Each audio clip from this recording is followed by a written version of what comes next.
Each breath has a moment of beginning.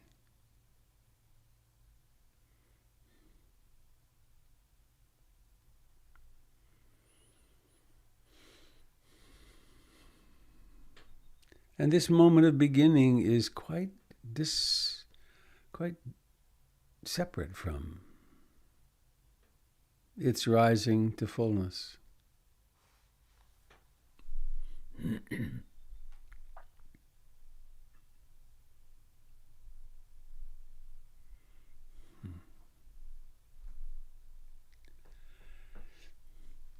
Its moment of fullness arises fully,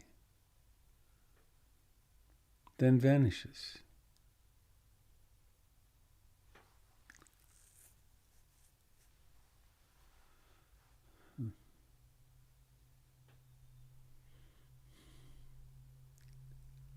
The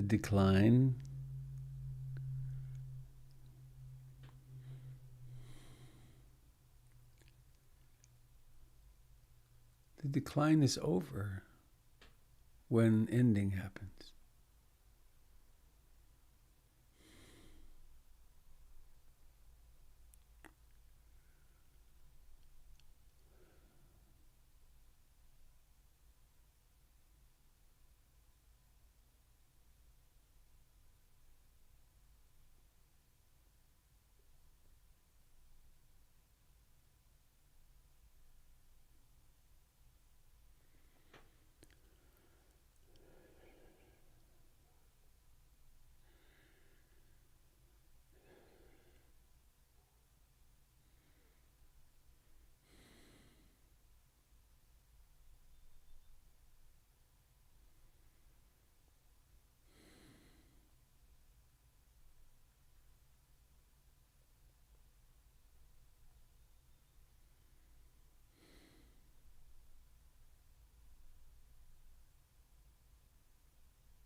Moment by moment,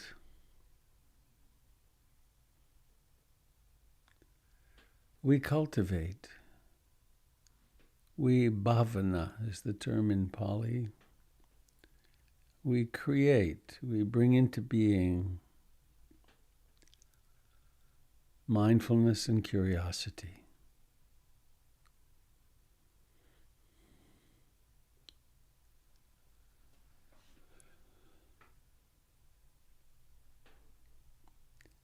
We cultivate persistence. We keep going. We keep returning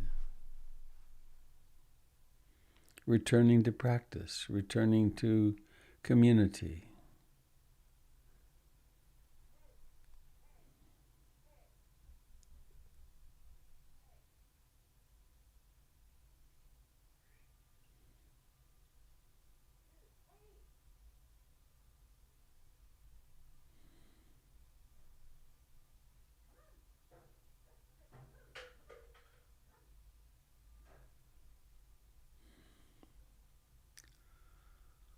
We cultivate concentration by returning to the same object, the breath, again and again. Similarly, when we experience other objects, thoughts, mood, sounds,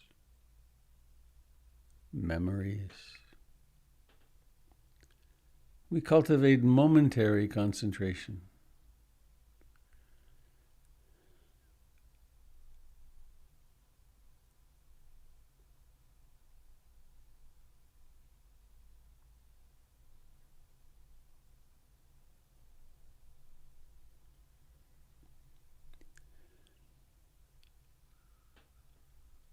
We cultivate tranquility, a mind which rests in the present.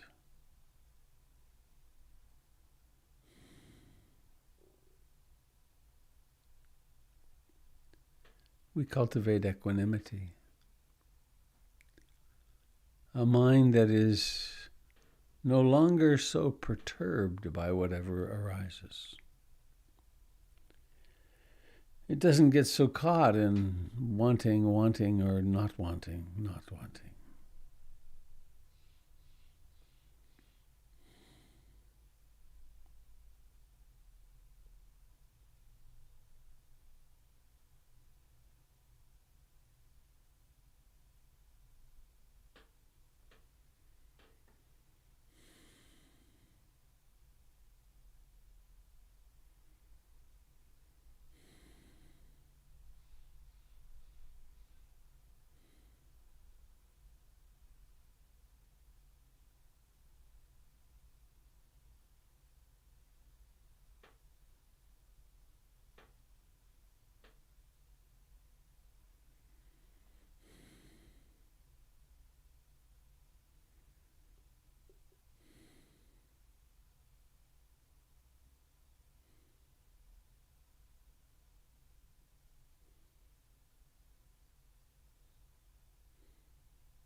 Coming home to the actuality of experience.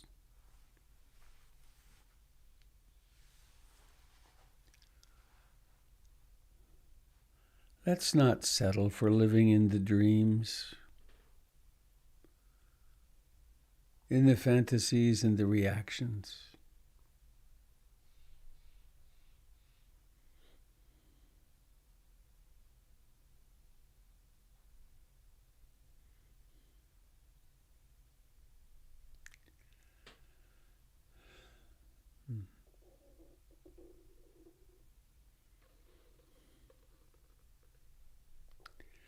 Let's instead be right here now. Be here now. With however now and this moment are.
The mind may wander for a short time or a long time.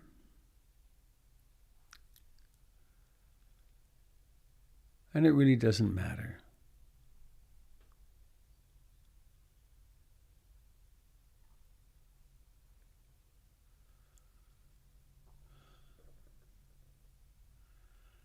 What matters is that mysterious phenomenon of waking up,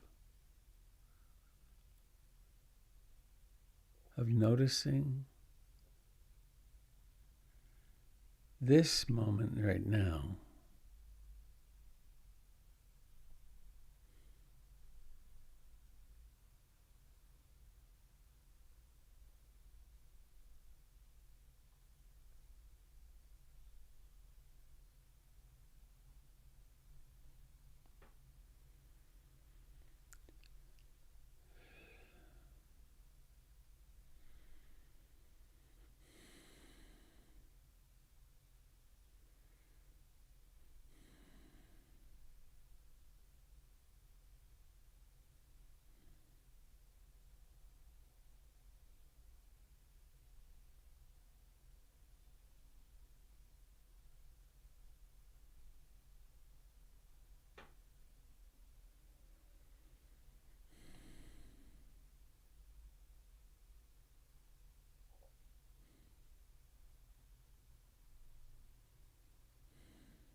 Being alive and present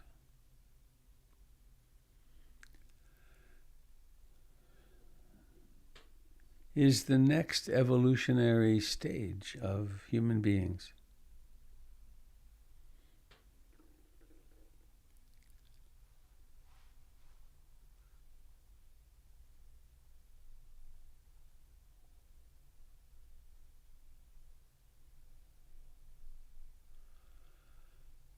And we as a species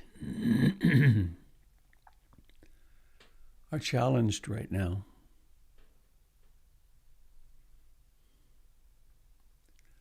Will we wake up? Will we come to sense our interbeing, our interconnectedness with each other and all of life? Or will we perish as a species?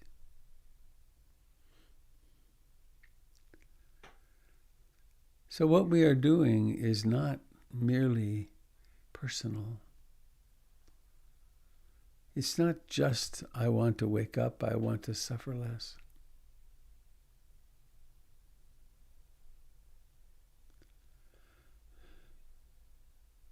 It's the survival imperative.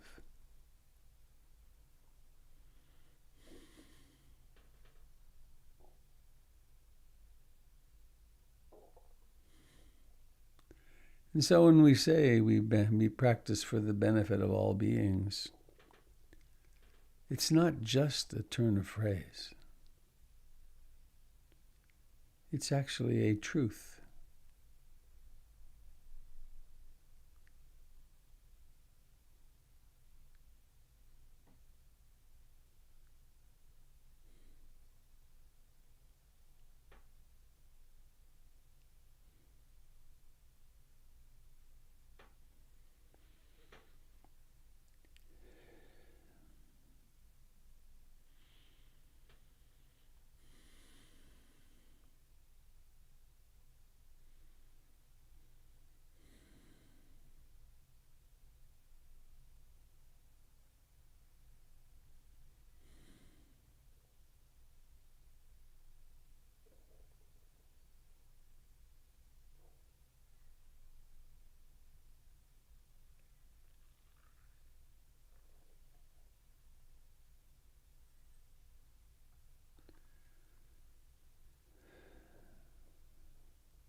we practice together.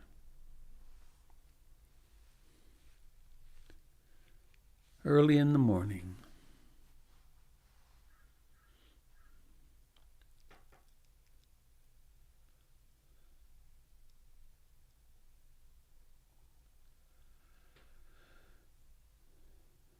This allows us to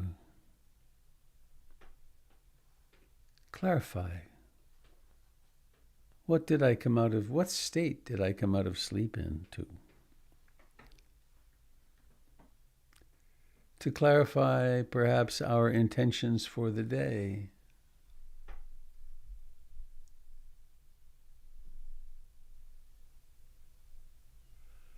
There are some very simple intentions. High among them is, I intend to be mindful today.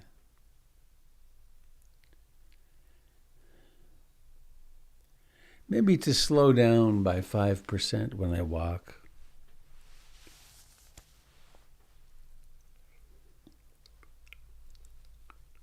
Or maybe to walk fast and be aware of my breath. I intend to drive consciously.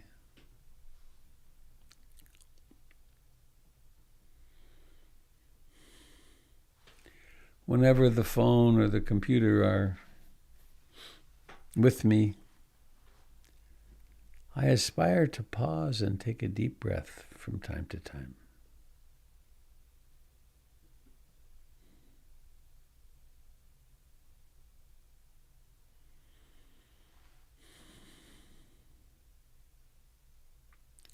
Perhaps it makes sense to have a couple of 5-minute breaks in a day. To set an alarm and just stop and breathe for 5 minutes.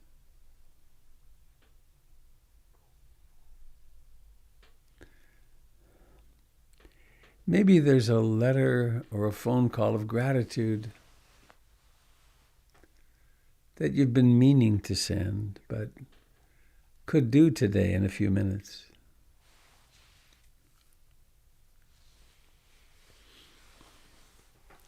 Perhaps there's some amends that need to be done.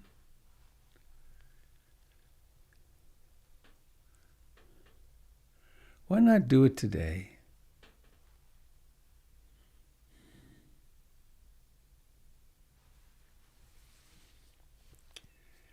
And now, here, now, together with the breath. May all beings everywhere share in the merits of our practice.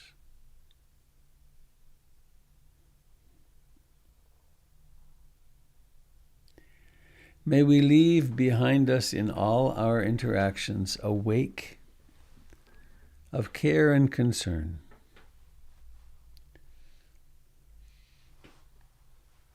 A wake that moves all of us toward freedom.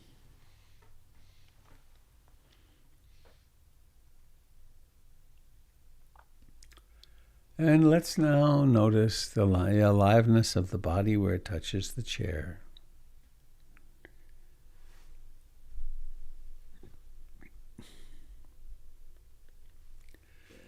The aliveness in the hands.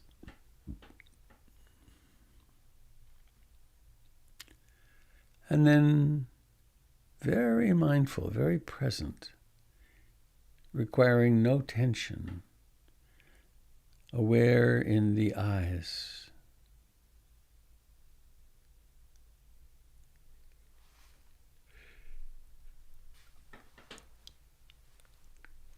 And noticing what it takes to open the eyes, to peel back the eyelids.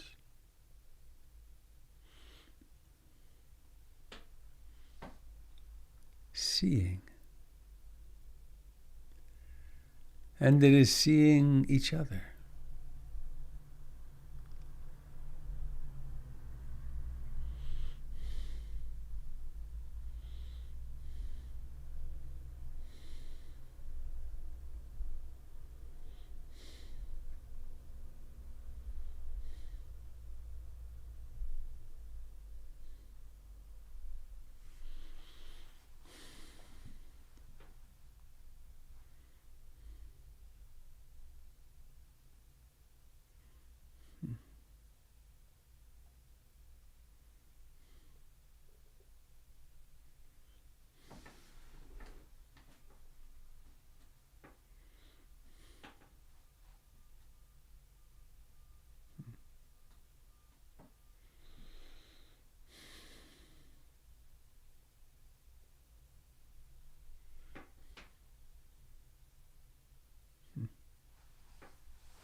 seeing.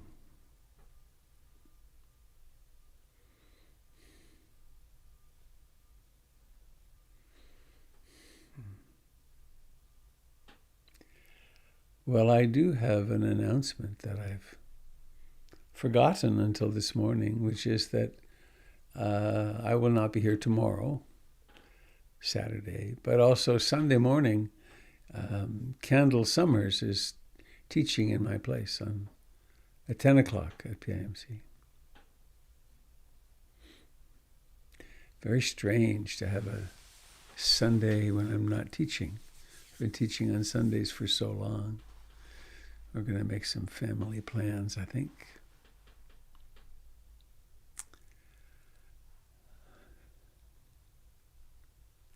Other than that, I think Kendall is teaching tonight. And Jim, you've delayed, you've rescheduled your Qigong for something. Yeah, instead of the third Saturday, it's the fourth Saturday of July. But it's this month it's the fourth Saturday, and next month it'll return to its usual spot, the third Saturday of the month.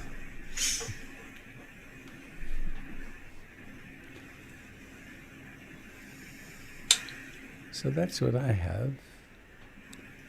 Is there something any of you would like to share or a question?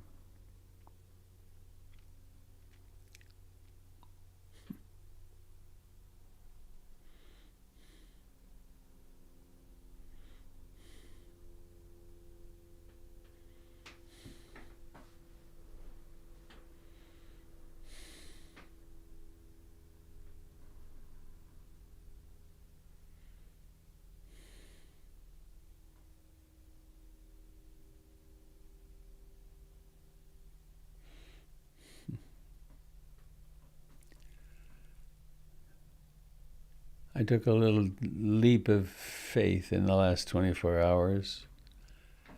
I bought, what is it, $700 worth of plane tickets to fly to British Columbia, to fly to Vancouver, and then in a very small plane from Vancouver to Campbell River to go to teach at Hollyhock in September. As of right now, I think it would work. I would have to have a negative COVID test at the airport. I'd have to have the documentation. And then at Vancouver Airport, get another COVID test. But I wouldn't have to isolate, apparently. And I can do this because I'm a dual national. Americans couldn't do this, but so we'll see.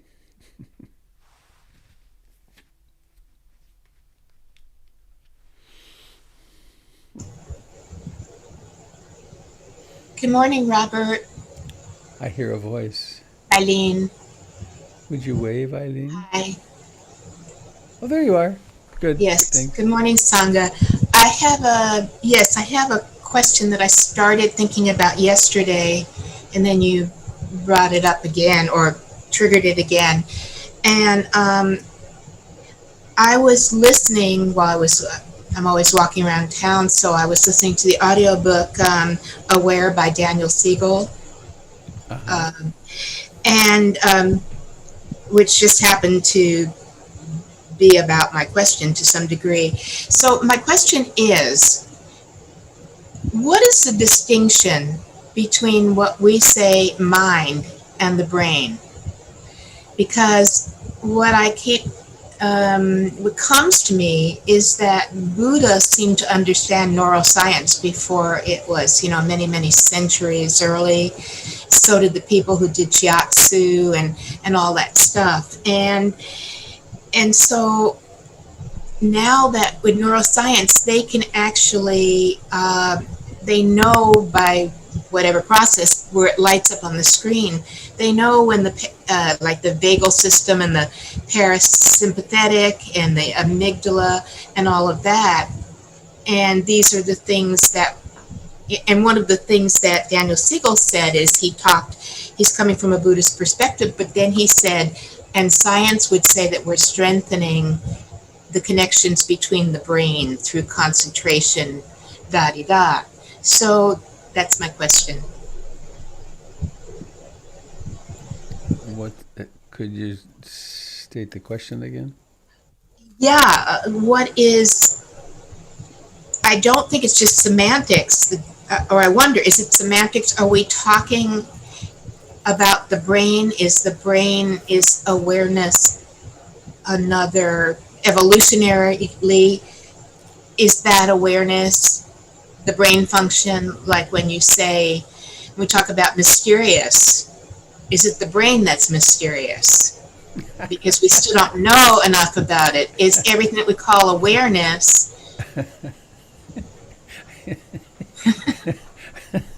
Sorry. That's okay. It's all ridiculously strange. But hang on, I got my picture here. I don't want it to be my picture. So how do I do it? If I do this, hide self-view. There we go. So, there you are.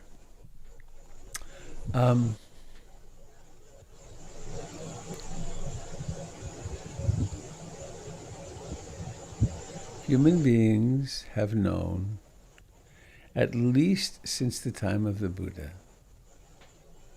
and probably some people long before,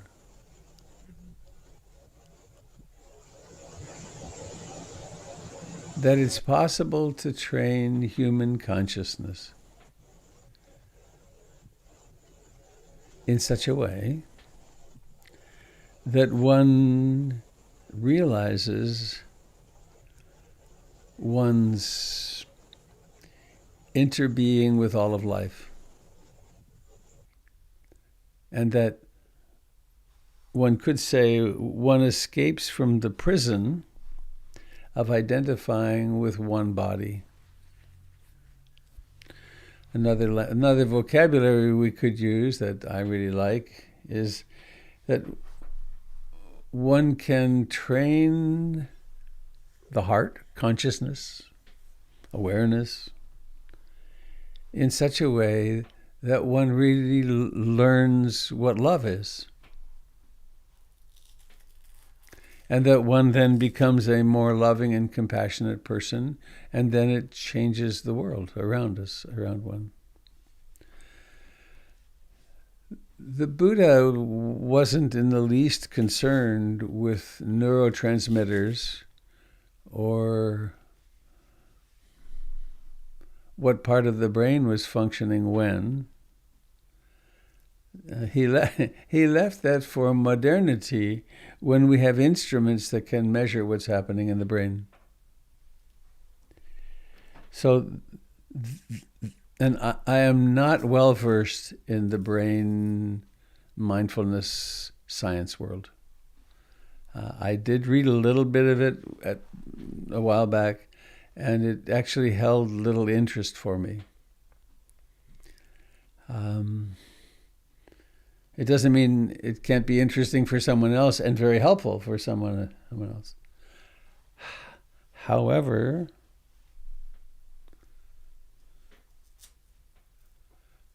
I believe that some people make the mistake of thinking that if they just learn enough about the brain research, that they will wake up.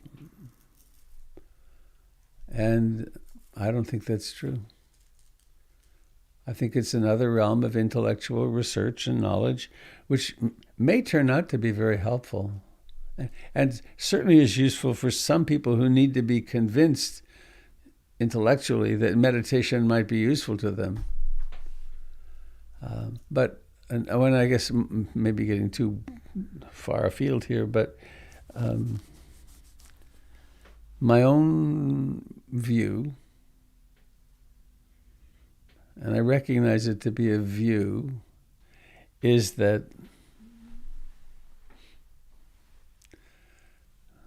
the universe is conscious. It is consciousness. And the brain is a tuning device. And the tuning device can be changed. And that's part of daily practice, cultivating the 7 enlightenment factors and so on. But I don't, I think that says what I believe. And then what that leads to is, practice regularly. And yes, it probably does strengthen synapses, connections. There probably are. If you return to the breath 3 million times, chances are that would show in the brain. Is that any help? Yeah, especially that last sentence that I was trying to write down and I missed. You said about the universe, or everything is consciousness, and then the brain is a tuning. Was that? I think of the brain as a tuning. I like that. That makes complete sense to me. Yeah, thank you. Oh, and one other thing. I don't think that they were meant to be mutually exclusive, though, in the sense that I don't think people were claiming that if you know all of this, that you have awareness. The people who really specialize, they're still using Buddhism and meditation, those oriented towards that. But that's why that sentence used. Yeah, that's perfect for me anyway. Thank you. I have to be a little careful because I can tend toward arrogance and say, well, since I don't know about it, it must not matter. And I found that to be completely wrong on numerous occasions.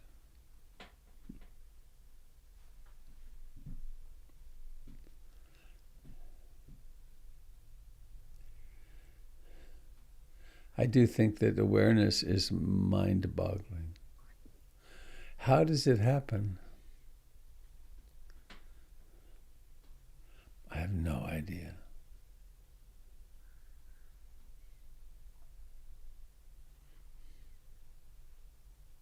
Good morning, it's Francine. Hello, Francine, in the world of pink. So fun somehow.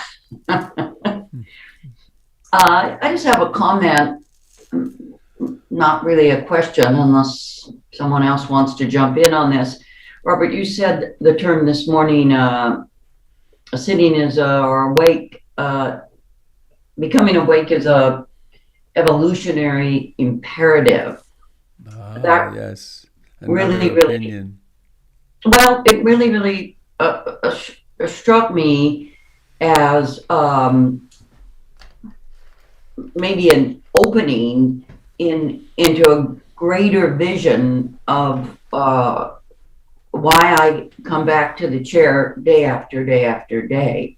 And I'm not sure why this makes me tearful, but initially sitting felt very selfish somehow. It was like, well, this makes me feel better, or at least protected against all the dukkha that I'm so sensitive to. So it feels like somehow that imperative gives me maybe a role, since we all like to do stuff for others. It sort of elucidated that little speck of me, that bit of awake, that bit of light, as it were. It sort of gives me, it gives a purpose to it. So thank you for that. And I'm still pretty darn impatient with actions or activities that I refer to as I don't say the word, I just say DUMB. The fireworks last weekend, the 3 o'clock in the morning, the war zone that went on in my neighborhood. And I look at that and just breathe through it and breathe through it. And then come back to, well, what role can I play? So I'm going to hang with those words. It's imperative. I have a couple of images that are popular in me. One is from Star Wars, of all places. Yoda, this strange-looking little creature living on the edge of the Empire while the Empire goes about its insanity. And, at the time of the Buddha, not everybody was thrilled with the Buddha. When he let women practice, was totally revolutionary and not acceptable. When he said that persons are valued by their actions and how they, rather than the womb they were born in, that was a total revolutionary thing. I mean, that is. That's on the level of what they're calling, quote, critical race theory. Actually changing things, opening. So there were also wars at the time of the Buddha. At the time of his death, it was a war zone.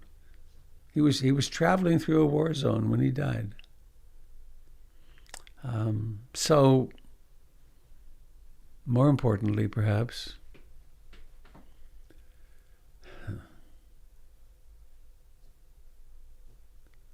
mostly I forget, but sometimes there is remembering.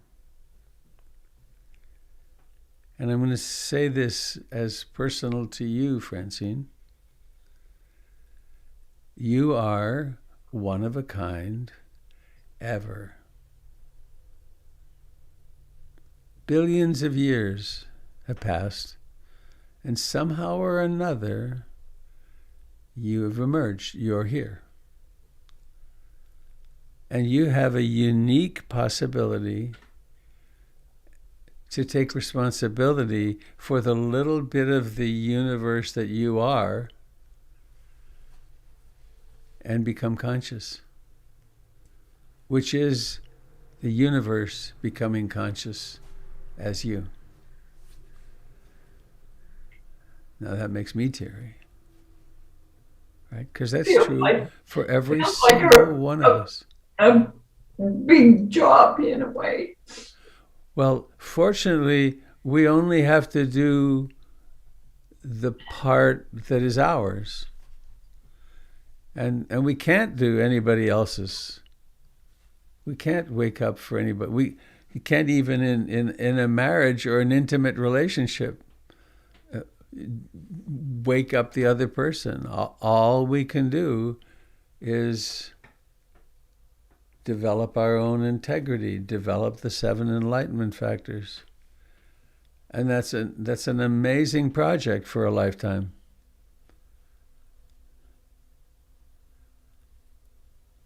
Joanna Macy used to do, maybe she still does, a really powerful exercise.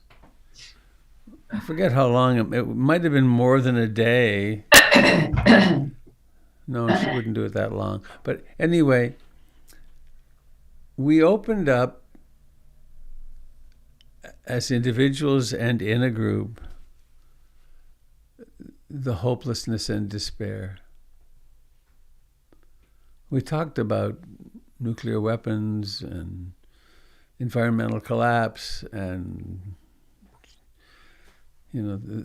all the things that are wrong. And we brought them to the surface. And then, I forget how, but there was some music playing, and we were lying on the ground, half dead, lying on the floor. And then Joanna did an amazing guided meditation where she talked about the thing I showed the other day, the Shambhala warriors. And then there was this invitation. When you're ready, if you're willing to take conscious ownership of your mission, remembering that your personal story, the personal wounds of this lifetime, the traumas, the betrayals, the sickness, the anxieties, the parents you had, the siblings you had, the horrid traumas, the fear of war, the experience of war, that all of this has been exquisitely designed for your awakening, for you to become exactly who you are now. And it has also equipped you perfectly for the task you have to take part in what Joanna calls the great turning, which is part of the next move beyond the paradigm, beyond industrial development, and beyond the nation state. There's a turning that's necessary, which has to do with becoming loving and doing the job that's before us. We have ways we make a living and so on, but we can do it like a cog in a wheel, or like can't wait for the weekend because then I can do whatever. I'm working for my next vacation, or it doesn't matter if I drink every night or whatever, because what's the point? However, if we stand up and recognize that we have a life, we have the great opportunity to actually wake up and become loving. And it's not mere theory, it's something we can do and actually see in our lives. It's not instant, but we do shape something in ourselves over time.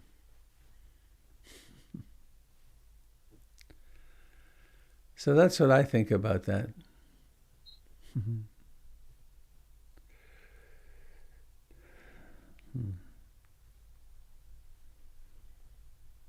I mean, thank you. Those words make it feel not so onerous. Yeah, it's actually joyful when one is being oneself awake. It's joyful because we can't save anybody. We can't save the world. I mean, for one thing, the planet is completely safe. I mean, Jennifer sent me a funny cartoon recently. I forget how it was, but was just a drawing. But Mars and the Earth were coming close together somehow. And the Earth said, the Earth said, I've got humans.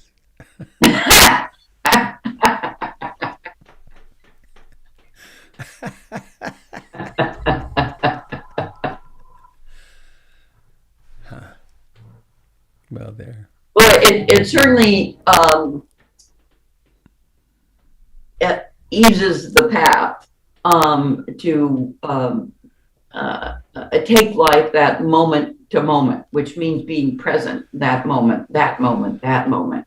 Because when you look at the big picture, it's a shit show. And that feels too much. Is that a Buddhist term? Yes, yes. It's a Catholic Buddhist term. Dominus vobiscum. Yeah. Thanks, guys. Hey, I'm traveling for the next 10 days or so, so I'll be spotty coming in and out. I'm going to go visit about 40 family members. I'm going to see my oldest living auntie. Oh, wow. Yeah. Where? Indiana, Florida, and New York. Wow. I got a whole bunch of one-way tickets. Mm-hmm. Well, enjoy, and I'll catch. There'll be plenty of dukkha to keep you awake. I'm sure. You know, I'm going to visit family. Oh, you have my condolences. Well, my daughter will be with me, so we'll be a team. That's great. Yeah. Thank you all.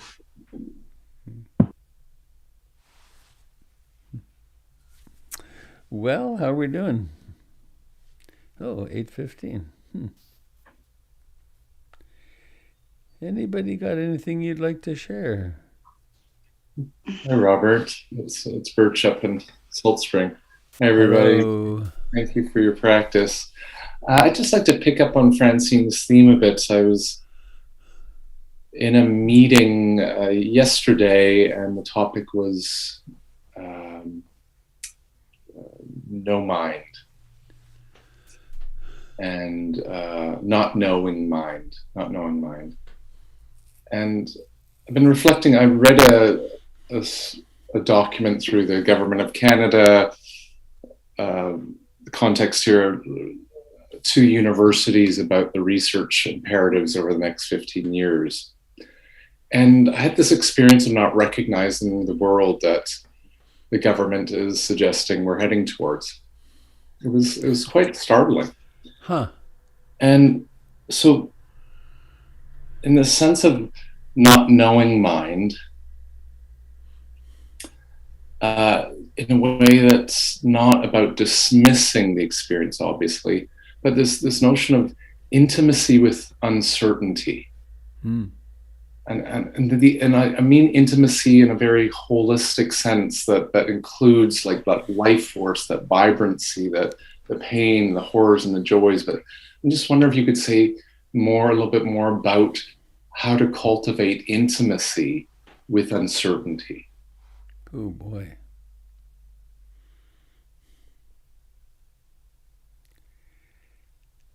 I wonder if this makes sense.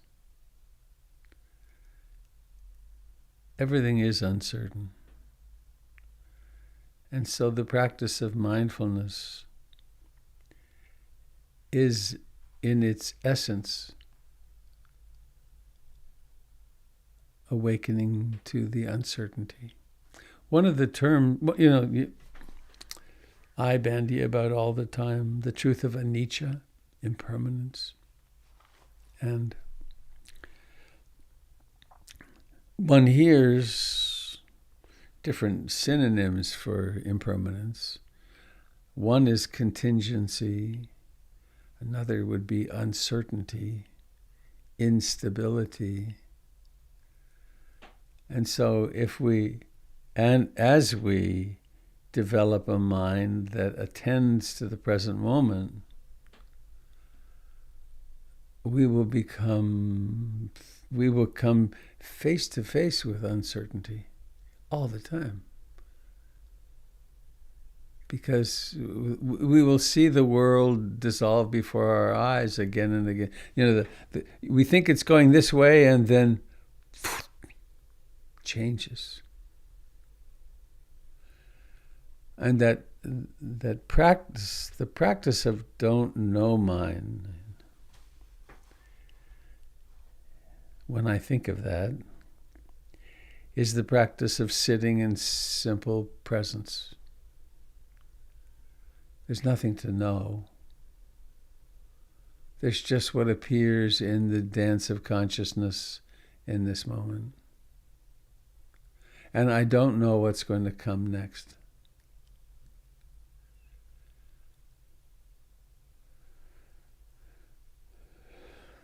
Don't know mind is different from delusion and what happens, for instance, at the beginning of practice, when there's not even any sense of, not even any, but when things are just very chaotic and there isn't any stability of observation. Is that making sense? Very much so. And I'm always wary of wanting to charm the challenges. It's just been a proglativity of my earlier trauma. So as you spoke, I noticed that there was a desire to take a position in the impermanence, or to have a Right. and that started then to gently move it towards a position of compassion and even compersion, that sense of enjoyment, like that wholesome pleasure. Uh-huh. And maybe that is simply a strategy, because one never knows what uncertainty will bring. I guess I'm exhausted by the exhaustion and shock of reality most days. Like the more we're doing this daily practice with you, I'm becoming ever more aware that there's a feeling of shock and fear, layers and layers and layers and layers of fear. And the shock of what emerges out of that impermanence. Right. And the good thing is that I'm aware that there's awareness brewing about it. Mm-hmm. And I guess I don't know if this strategy of cultivating intimacy with that is it's moving towards a healthier response that is less reactionary and more about being present with it, so as a revitalization out of the shock. Well,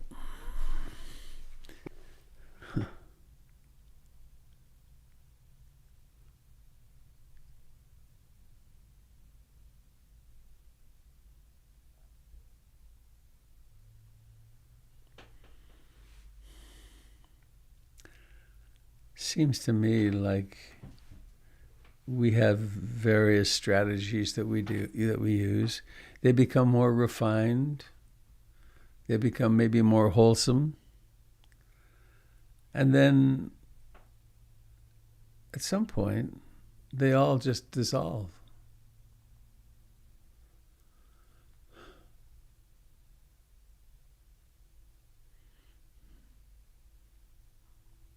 I asked my teacher, Manindra, a classic question. We were walking down a road in Bodh Gaya, outside town. And I said, what about this desire that I have for enlightenment? It really causes me a lot of pain because I'm so wanting of something. And he said, don't worry about that desire. That's a good desire. And think of it as being like a thorn. And you use one thorn to take out all the other thorns, the greed, hatred, and delusion. And then you realize, oh, I don't need this thorn either. And you drop it. That's interesting to me. There's this very wholesome desire. I want to become more loving. I want to become more loving. What's wrong with you? You're not loving. You should be punished. Oh dear. I have when I laugh at my own jokes, there's someone over here that is so critical. It's like, get it together. This is so self-indulgent and unprofessional. You don't laugh at your own jokes. But it's so absurd. So I think my own practice would support that in time, we're less and less and less practicing trying to get somewhere, and it's just being awake right here and now.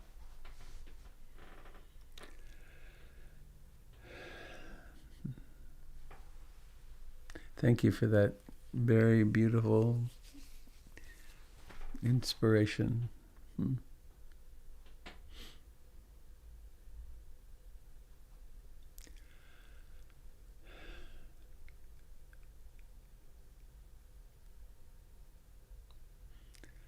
Well, is it time to go? I hope not, because I have a question. I'm sorry, it's too late. I tried several times, but everybody had something beautiful to say, and I was like, oh, that's wonderful. What's he going to say about that? Sorry, it's not a short answer, but maybe it is a short answer. I can give you a yes or no. There you go. I was talking to a dear friend. We were emailing back and forth and discussing the concept of the soul underneath the meat suit. And my dear friend said, one thought from a Buddhist perspective, what if there isn't a soul under the meat body? And I'm wondering, my dear friend, who would say such a thing? I don't know. Is this a Buddhist concept about that there is no soul? I mean, it kind of dovetails into what you were talking about, consciousness, and but the soul is something that's of interest to me. It's hard for me to differentiate between my personal consciousness that flows into the river of all consciousness as being, my own little soul branch, as it were. Mm-hmm. Well, yes. Okay, bye.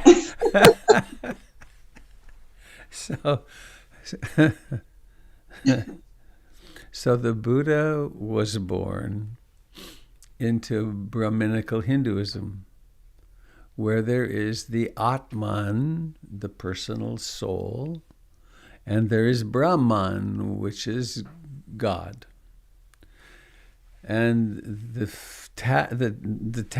path, through countless lifetimes, including the caste system where you're born certain places and can't leave. The task is for that soul to become one with God. The Buddha was revolutionary.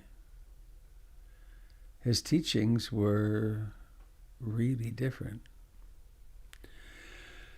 So,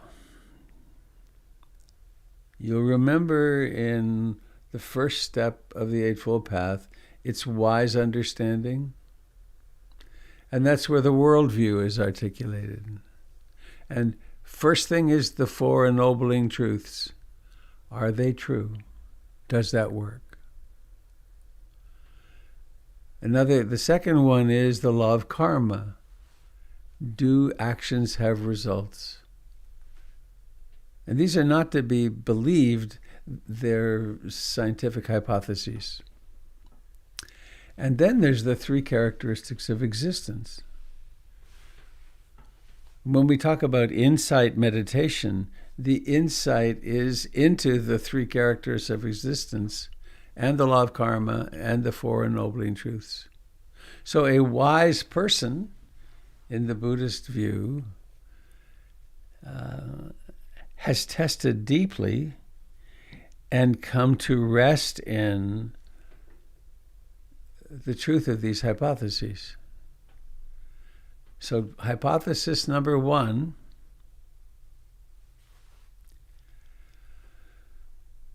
actually this is for all three characteristics of existence.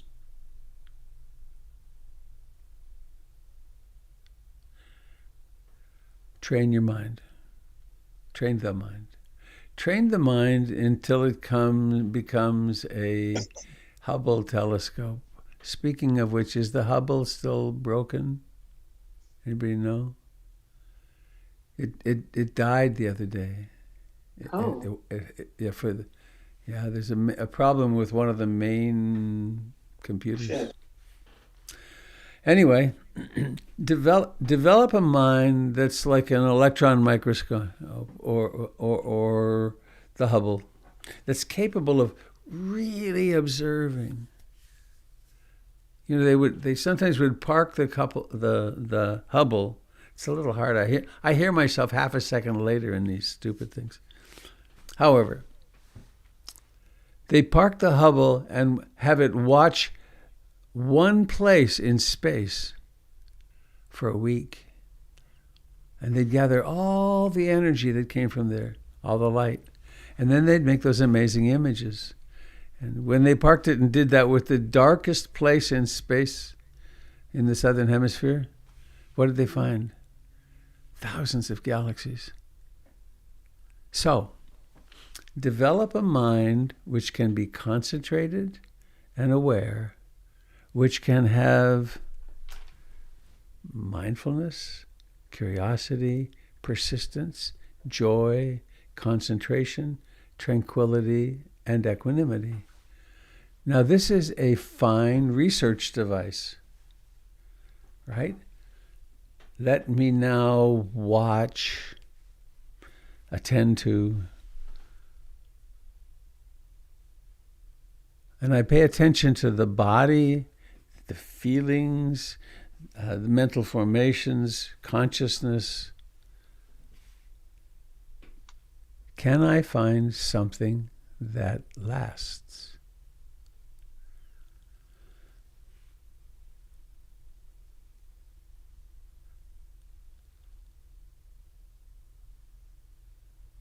Do we find anything that lasts? And it's not a theory, it's a direct observation. Then there's a second characteristic of existence.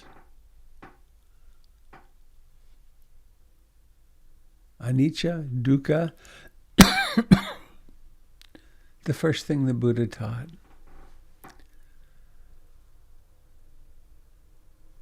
There is being born as a separate organism. It's always a scramble to stay alive. It gets sick, it gets old, it dies. You're in a relationship and there's something wrong with the relationship. Or you want to be with someone that you're not with. Or you're having experiences, in general, dukkha, you're having experiences you don't want to have. You're not having experiences you do want to have. You're with people you don't want to be with, or not with the person you want to be with. And this goes on all day long. And the main reason people don't meditate is because we encounter that dukkha. I had a little retreat now, a couple of 3 weeks ago, and I decided I would take time to cook simple but nice meals. Where's NPR?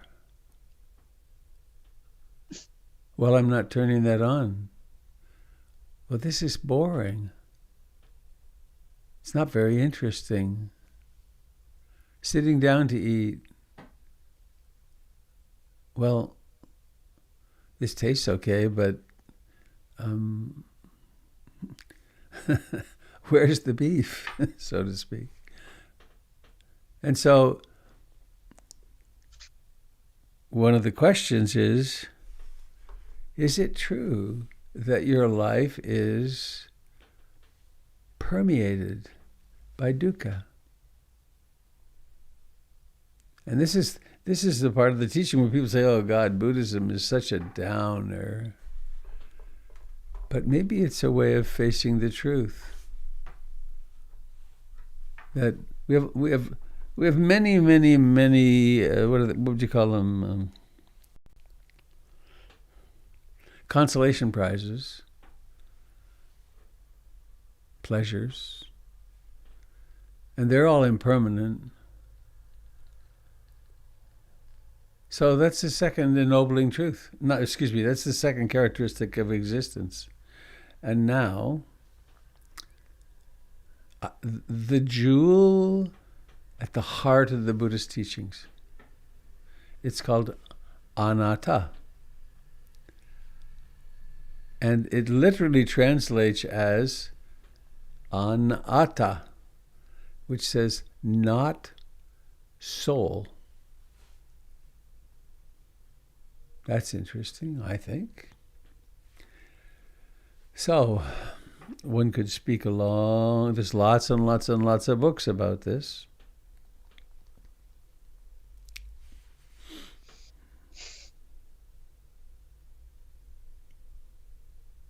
No enduring entity.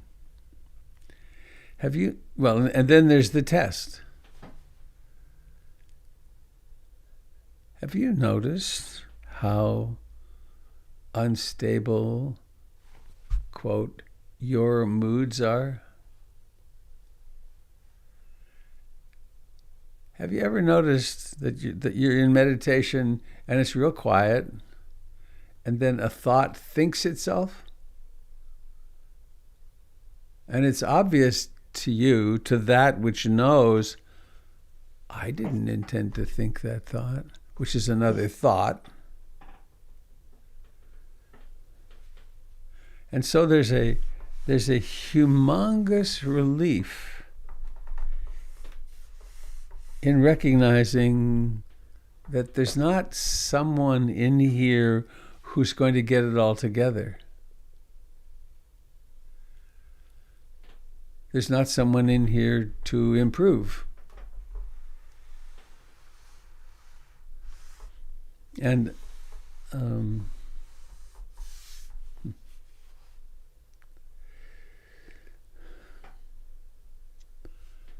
during my life, I've been gifted with a few glimpses. You probably have too. As children, I believe, have closer access to unitive consciousness or whatever it is than we do. And with both of my kids, when they were little, maybe 2, they were both very active. And I watched them a lot. I was a stay-at-home parent. And they'd be playing away, and then they would do this.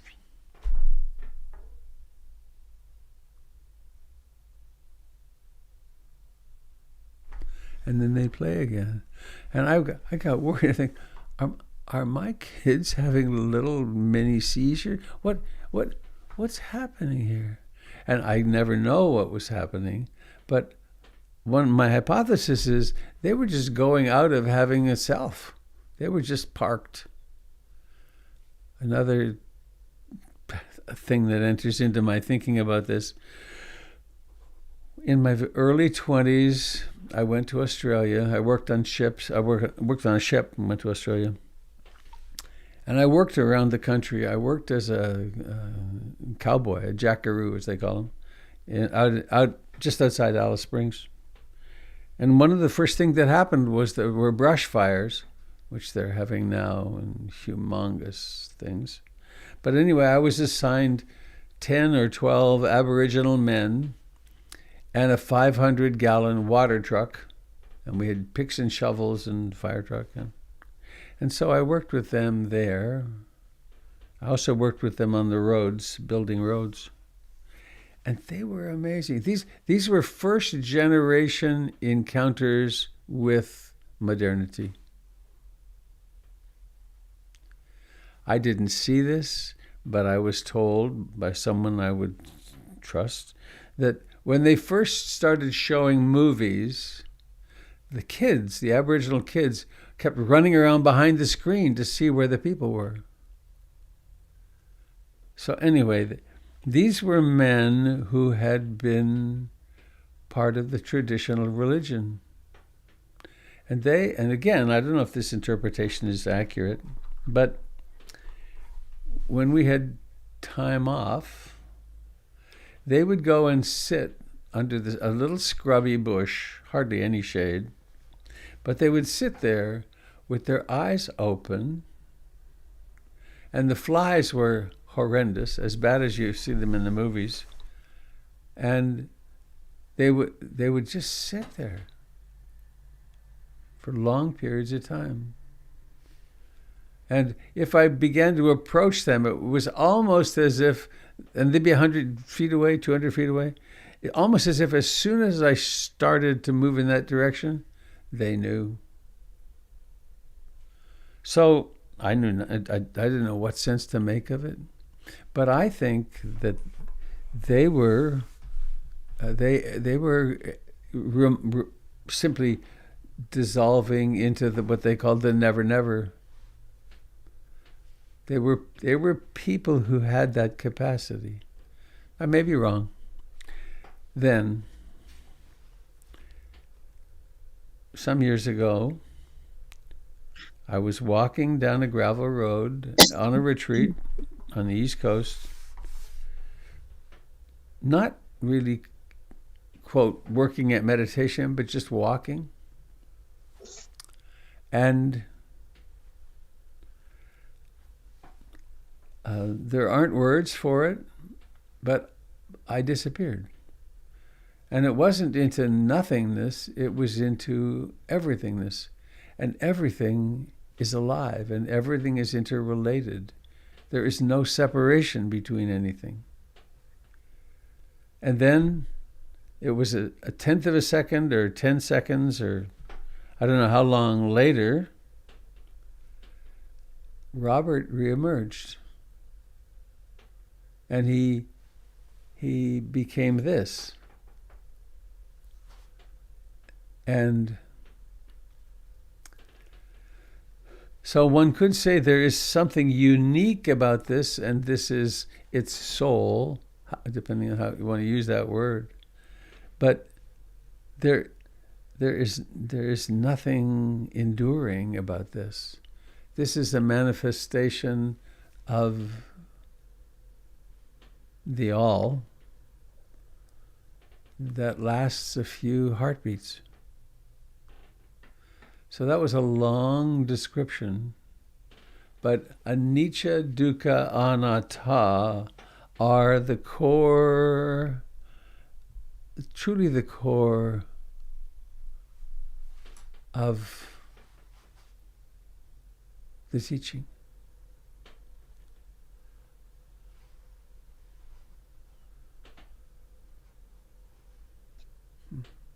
So were you saying with your metaphor of the Hubble and perhaps like electron microscopes, was that kind of saying to discover for yourself, look within, look without, and then Yes.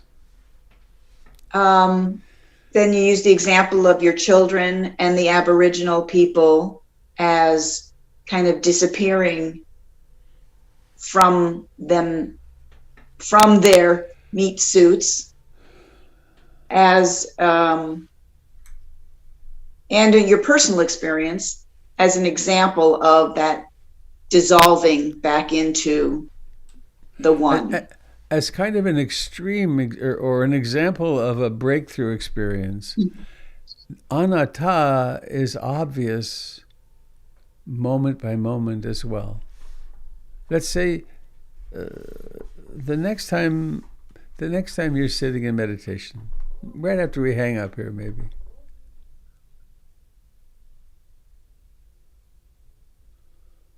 What if you were to sit with the intention of keeping awareness on the breath?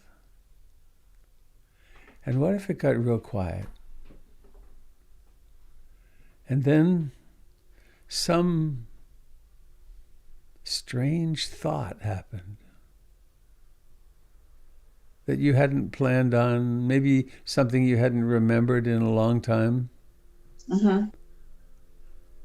That might be very edifying. Who thought that? And maybe it would be clear that thoughts think themselves.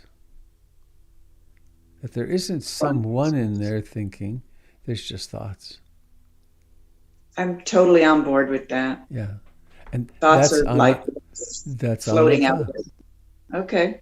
That's anatta. And we don't need to create a self who... We have a fantasy of a self. There's a little person who, I imagine, it's like,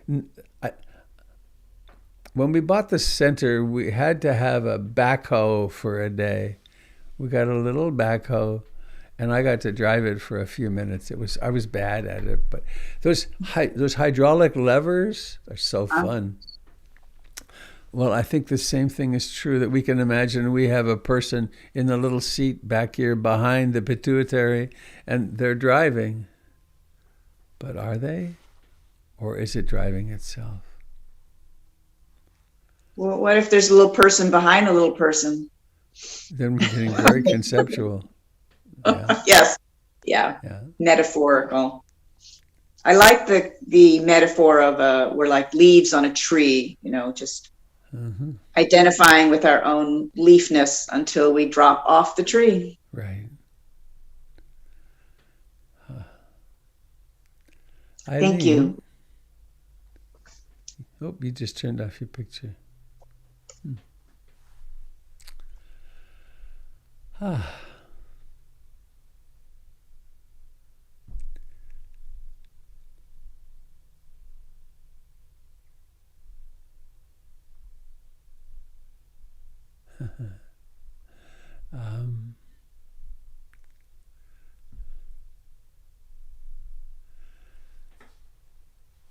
Soft breathing.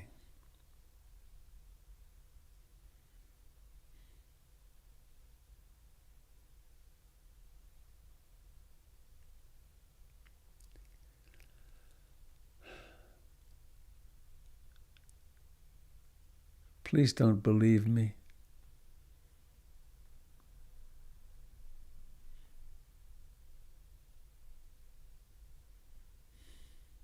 Find out for yourself.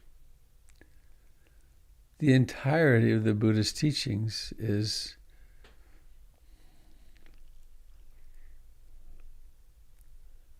something to ponder, something to be guided by, and at first maybe to take as truth, but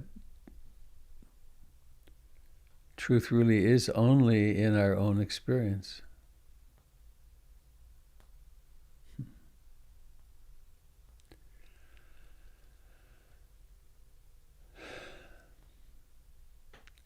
Well, I'm going to need to go.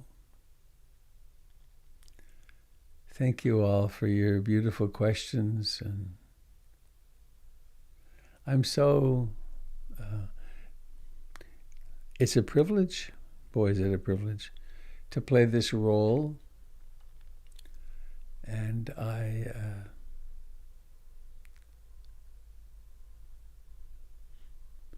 decided, or it happened, a decision happened, sometime in the relatively near past, to simply speak what I know with less censoring. And I was talking with a dear friend last night, And I said, I'm allowing myself to sit in the, quote, teacher seat and to be less restrained. It feels a little risky.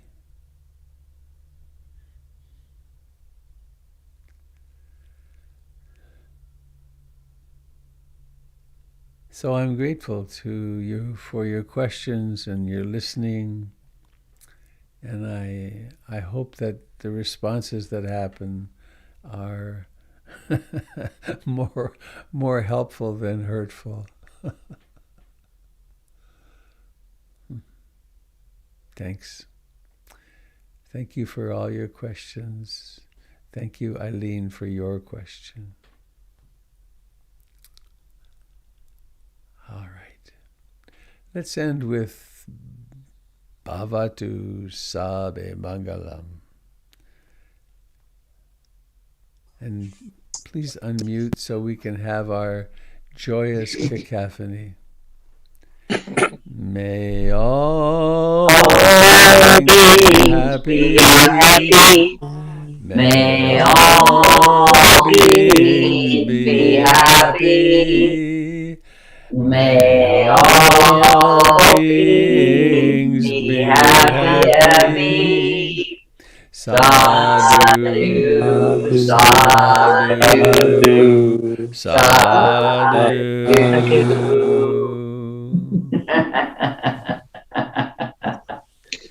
Happy journeys, dear friends. Ooh, it's 8:48. We went way over the edge. Robert. Thank you, Robert. Thanks for answering all our questions. Thank you. Well, we'll big timers. We can go to 8:40. Love you. Safe travels, Francine. Thank you. Among other things, I'm being picked up in a private plane and flown around for some reason. Well, what cousins do when they have airplanes, I guess.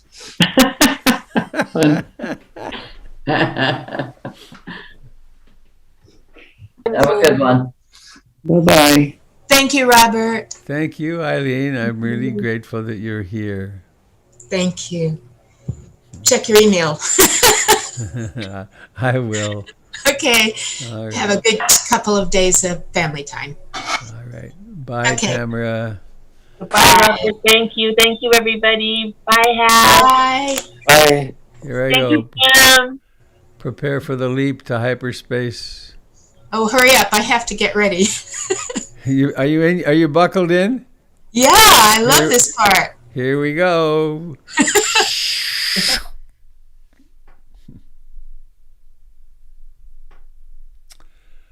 Well, friends on Facebook, sorry I didn't get you for the very beginning.